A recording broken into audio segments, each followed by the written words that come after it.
Dengan e-learning, mudah-mudahan masih semangat. Kalau belum semangat, ya harus semangat lah, diusahain. Oke, kali ini kita akan lanjut belajar. Kita belajar fungsi DPHP. Tapi sebelum kita belajar, oke, ada satu pertanyaan. Siapa yang belum mandi? Nah, kalau misalnya ditanyain siapa yang belum mandi, saya yakin semua pasti ngerti gitu. Maksudnya apa? Udah mandi apa belum? Gitu. Nggak ada yang bingung, aduh mandi itu apa ya? Saya nggak ngerti tuh mandi itu apa. Nah, kalau misalnya kita ingat-ingat lagi, mandi di dalamnya ada banyak aktivitas yang lebih kecil. Kalau mandinya misalnya pakai gayung, berarti ambil air dari bak, siram ke badan. Nah, kalau badannya sudah basah, ambil sabun, diusapin ke badan gitu ya sampai berbusa gitu.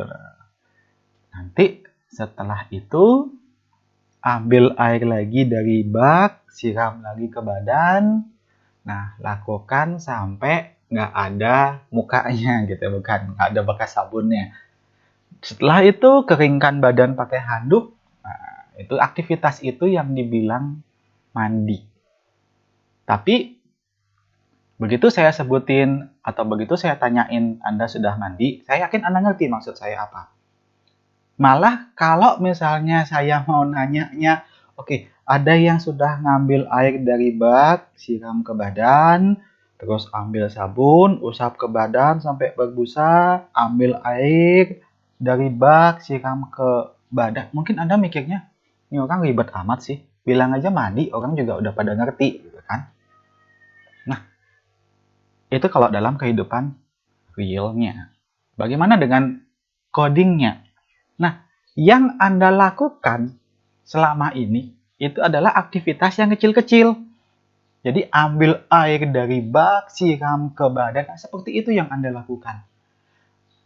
Ada aktivitas-aktivitas yang kalau kita kelompokin, kita kasih nama, nah itu lebih mudah untuk dipahami, sama seperti halnya mandi itu tadi. Rompulan dari perintah-perintah di PHP yang kita kelompokin, kita kasih nama, nah itulah yang disebut dengan fungsi, gitu guys. Oke, biar nggak liatin, oke, sorry gambarnya nggak disensor ya. Tapi mudah-mudahan tidak ada yang terpengaruh walaupun gambarnya nggak disensor. Ya, si suka aja di TV disensor guys, jadi ya gitu dah gitu ya. Oke, sebelum, biar nggak kelamaan, pastikan Apache-nya jalan. Ini Apache saya udah jalan.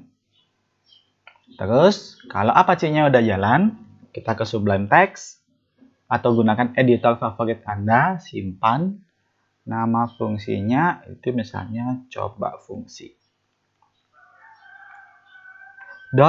.php. Nah, ini saya punya coba fungsi .php. Oke, bikin tag pembuka, penutup, dan kemudian kita mulai ngetik sekarang. Kalau dulu yang kita lakukan itu adalah langsung ngetik di sini misalnya.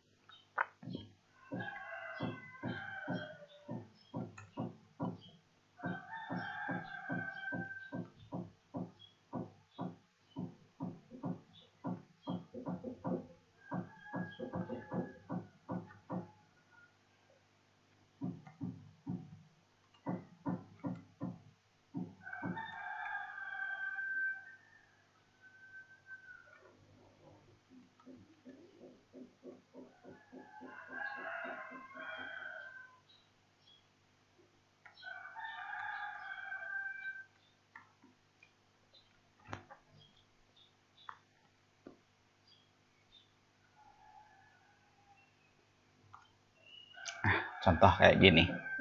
Ini apa? Ini menampilkan bilangan dari 1 sampai 10. Gitu. Oke, kita coba dulu.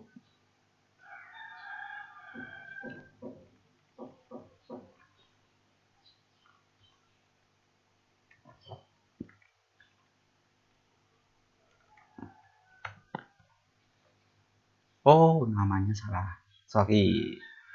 Coba underscore fungsi. Nah, nih dia menampilkan dari 1 sampai 10.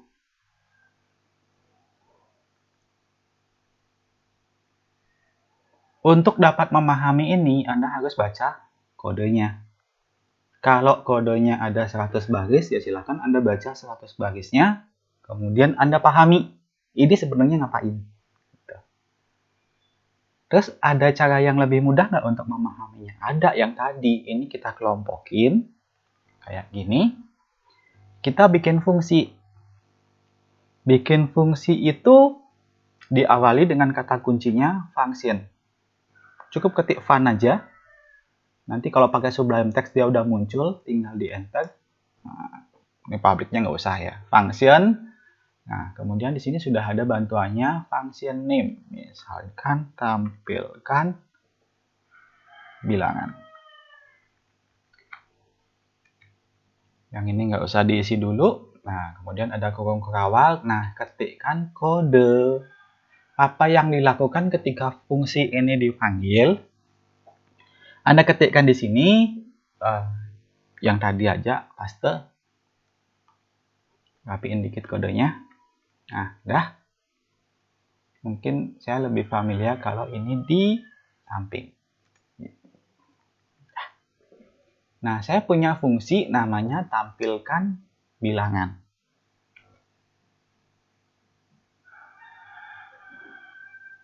Terus, udah jalan? Belum. Ini masih belum jalan, guys. Ini cuma mendefinisikan fungsi. Belum dipanggil.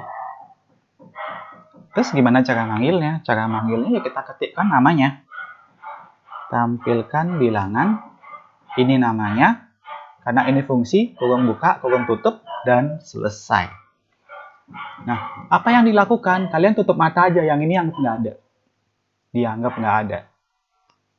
Berarti, apa yang dilakukan oleh coba fungsi PHP ini cuma menampilkan bilangan. Nah, lebih mudah dipahami ketimbang Anda mesti baca ini. Oke, ini saya paste ketik untuk memastikan dia akan ngeload. Dia nggak ngambil dari case.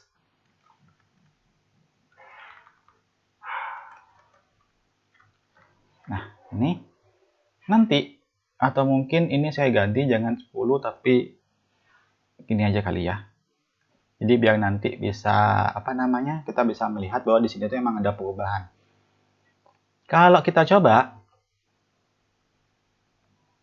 nah hasilnya sih sama aja sebenarnya. Dia menampilkan bilangan, tetapi kemudian di sini kalau kita lihat ini aja, ini jadi lebih mudah untuk dipahami ketimbang kita mesti membaca yang ini. Kalau misalnya kalian bilang, enggak tuh, ya udah saya tambahin kodenya.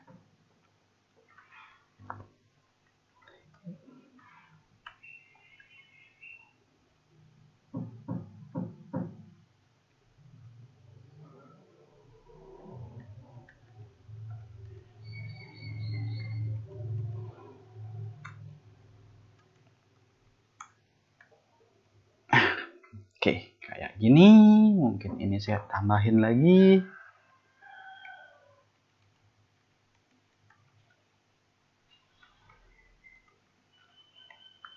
Nah, kalau kita coba, nah 2, 4, 6, 8, 10. Nah, dia hanya menampilkan bilangan genap. Oke, nah itu sekilas untuk fungsi. Jadi fungsi itu selain dia mempermudah kita untuk memahami kodenya, fungsi itu juga konon bisa membuat kodenya jadi lebih singkat. Bener nggak sih? Ya nggak tahu. Ya, oke. Sebelum ke sana, kita coba dulu. Tadi waktu saya bikin fungsi, atau mungkin bikin fungsi satu lagi kali ya. Ceritanya bikin fungsi fun. Nah, di sini ada kayak deklarasi variabel gitu, sama dengan kemudian ada nilainya. Nah, ini namanya parameter. ini yang digunakan untuk berkomunikasi dengan si fungsi. Jadi kayak semacam nanti saya kalau manggil fungsi, saya bisa memberikan nilai. Jadi semacam ngasih input gitu ya. Misalnya contoh di sini kan dia bilangannya bilangan ini dia menampilkan bilangan genap dari 1 sampai 110. Kemudian kalau genap dia nampilin. Oke, sekarang saya ubah fungsinya. Di sini saya gunakan ada beberapa parameter yang saya buat awal. Jadi awalnya berapa? Kemudian ada akhirnya berapa? Nah, gitu dulu. Kemudian yang ini saya ganti dengan awal. Terus yang ini saya ganti dengan akhir. Nah, akhir tambah 1 gitu ya, biar akhirnya masuk gitu. Nah, di sini sekarang ada 2 buah parameter. Nanti kalau mau manggil, nah itu manggilnya tampil bilangan ya di sini kita harus memberikan nilai karena di sini ada 2 parameter, berarti ketika kita memanggil fungsinya, kita harus memberikan 2 buah nilai. Misalnya saya mau menampilkan bilangan genap antara 1 sampai 10. Jadi awalnya 1, akhirnya itu adalah 10, dia akan menampilkan bilangan genap antara 1 sampai 10. Kalau kita coba, nah dia menampilkan bilangan genap antara 1 sampai 10. Kemudian di sini saya buat lagi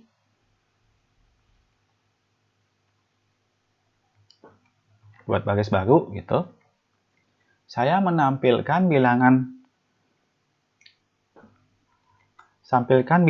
itu antara 100, tampilkan bilangan genap antara 100 sampai 110.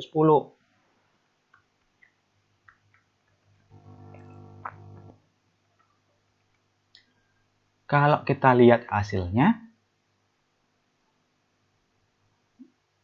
oh belum, ya. Ada menyebalkan PHP di sini. Nah, oke, dah.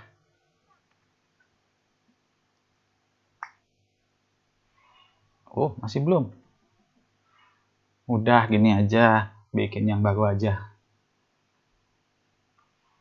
Ini simpan sebagai coba fungsi 2.php.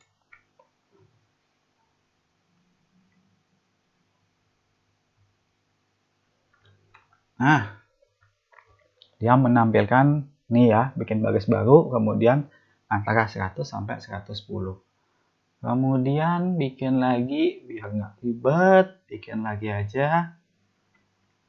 Simpan, coba fungsi 3.php. Kodenya sama. Ini saya menampilkan antara 1000 sampai 1010.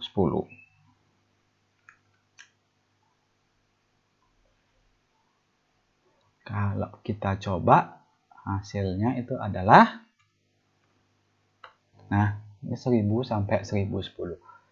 Nah di sini oh ini nggak masuk, sorry, ini hanya, nah ini. Kalau misalnya kita tidak menggunakan fungsi, itu hasilnya kayak gini guys.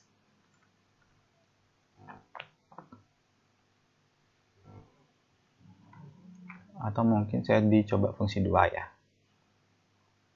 Kalau tidak menggunakan fungsi,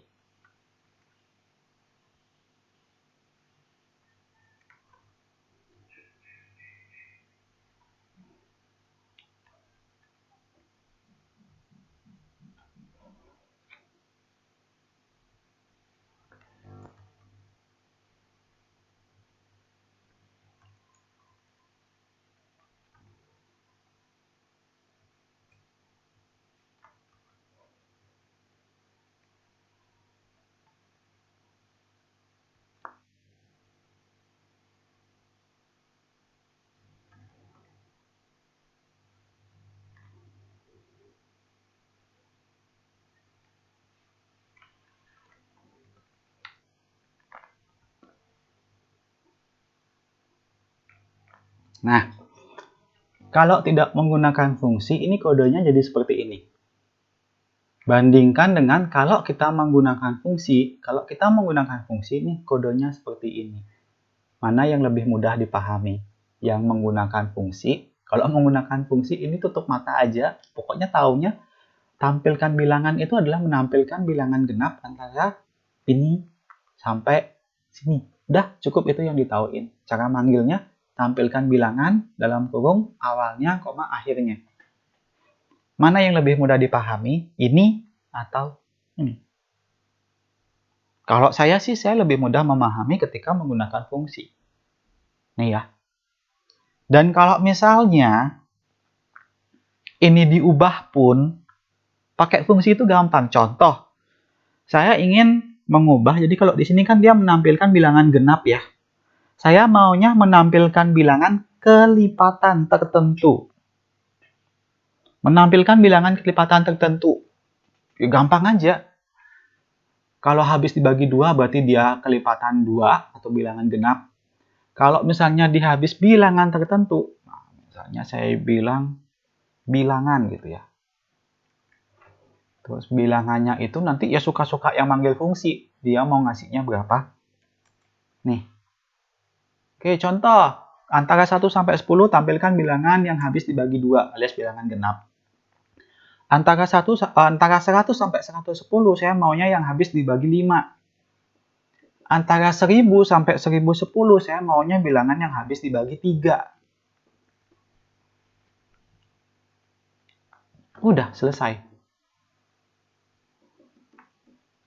Kita coba di file yang lain biar nanti langsung bisa dijalanin.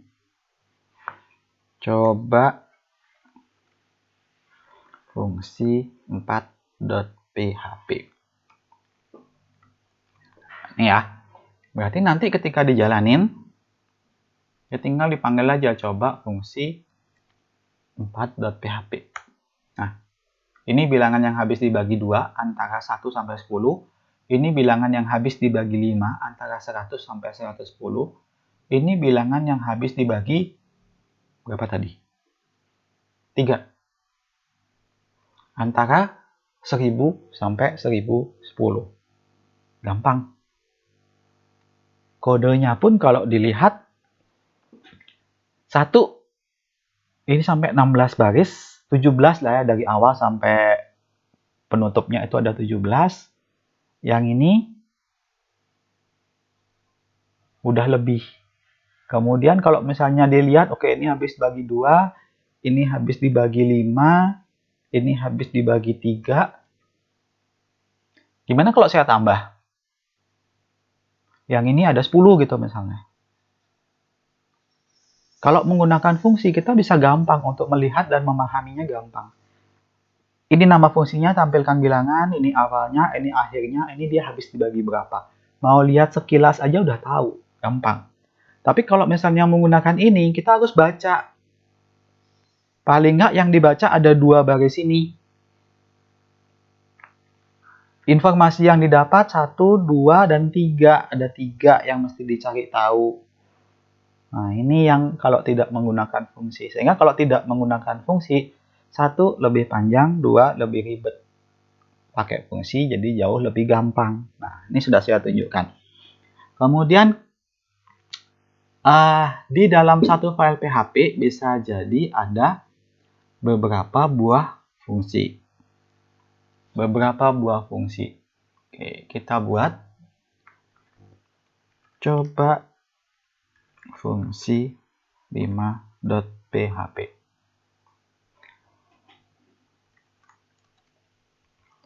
Oke, ada beberapa buah fungsi, misalnya contohnya yang ada di modul halaman 56.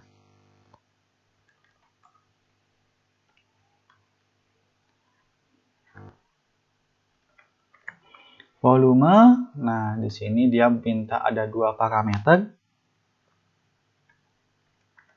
luas dan tinggi.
Saya modif kodenya.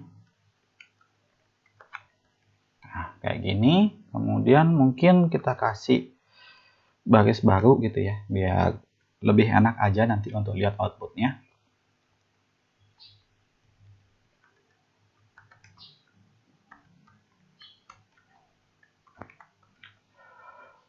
Oke, ini belum bisa dijalanin. Kalau mau jalanin, misalnya ya kita panggil dulu buat panjang.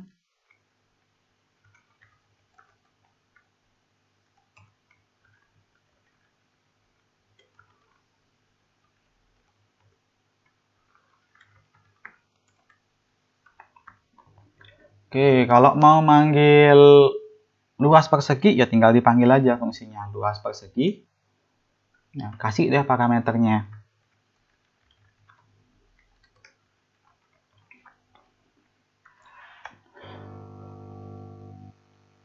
Nah, sekarang permasalahannya adalah saya bisa dapetin luasnya nih, luas persegi, panjang, sama lebar.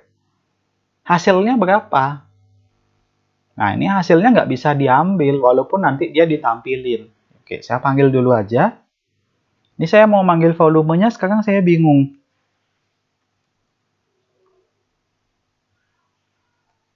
Volume itu minta luas kali tinggi. Nah, yang saya punya panjang, lebar, sama tinggi. Saya udah bikin fungsi, rugi dong kalau saya hitung manual. Saya nggak mau hitung manual. Saya maunya, nih, saya sudah menghitung luas persegi. Nah, ini yang dipakai. Itu gimana caranya? Nah, kita panggil dulu, coba fungsi 5. Nah, luas perseginya 50, ketahuan. Terus di sini saya ketik manual 50. Ogah. Nanti kalau berubah lagi, ketik manual lagi gitu. Nah, males. Nah, saya maunya di sini fungsi itu dia ngembaliin nilai. Jadi nanti ketika menghitung luas persegi, kita dapat nilai luasnya itu berapa. Itu lebih efisien. Di sini sekarang nggak usah pakai ini. Dia akan mengembalikan luasnya. Jadi nanti kalau kita panggil fungsi luas persegi, dia akan mengembalikan luasnya. Nah, untuk mengembalikan itu gunakan return.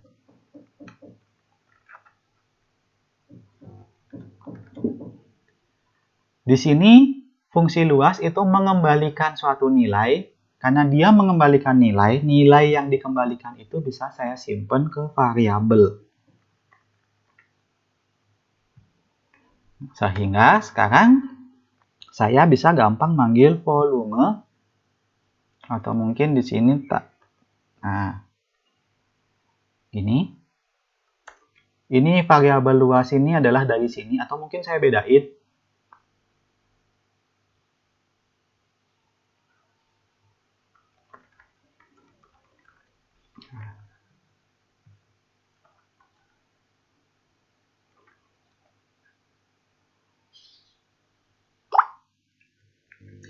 Kemudian saya panggil fungsi volume. Saya sudah tahu luasnya, tinggal dipanggil. Dan saya tahu tingginya. Kurang tanda dolar. Yuk. Nah, sekarang saya nggak perlu ngitung manual lagi. Fungsi luas ini dia mengembalikan nilai, luas persegi ya, dia mengembalikan nilai, nilainya saya simpen. Nah, nilainya itu saya pakai. Berarti saya nggak perlu ngitung manual. Jadi kalau misalnya ini berubah, itu diubah aja. Kita nggak perlu nyoba dan ngubah kodenya manual. Ini adalah coba fungsi 5. Ribet panggilnya. Kita copy paste aja. Simpan ke coba fungsi 6.php.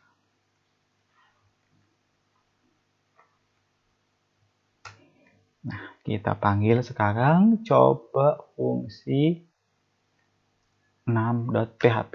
Nah, kita dapetin luasnya 50, volumenya 150. Oke, sekian dari saya. Silahkan Anda coba yang ada di modul kegiatan praktikum 1 dan 2. Kemudian setelah Anda mencoba apa yang ada di modul, itu Anda kerjakan tugas yang ada di halaman 57. Perintahnya, Anda diminta untuk membuat skrip untuk menghitung jumlah bilangan ganjil antara 10 sampai berapa tuh? 1, 2, 3, 4, 5, 6. Nah, antara 10 sampai 1, 2, 3, 4, 5, 6 itu kan ada banyak sekali bilangan ganjil. Nah, kalau bilangan ganjilnya itu dijumlahkan, itu totalnya jadi berapa? Antara 10 sampai 1, 2, 3, 4, 5, 6. Berarti ada 11. Ada 13. Ada 15. Dan seterusnya sampai 1, 2, 3, 4, 5, 5. Ini totalnya ada berapa? Ketentuannya adalah untuk menentukan bilangan 11, 13 alias bilangan ganjilnya, Anda harus buat fungsi sendiri. Silakan Anda panggil fungsi buatan Anda. Jadi nanti panggil fungsi 10 gitu. Ganjil nggak? Oh nggak usah. 11 ganjil nggak? Iya, berarti masuk. 12 ganjil nggak? Nggak, abaikan. 13 ganjil nggak? Iya, berarti masuk. Dan seterusnya. Oke, itu adalah tugasnya. Selamat mengerjakan. Sampai ketemu di pertemuan berikutnya. Terima kasih.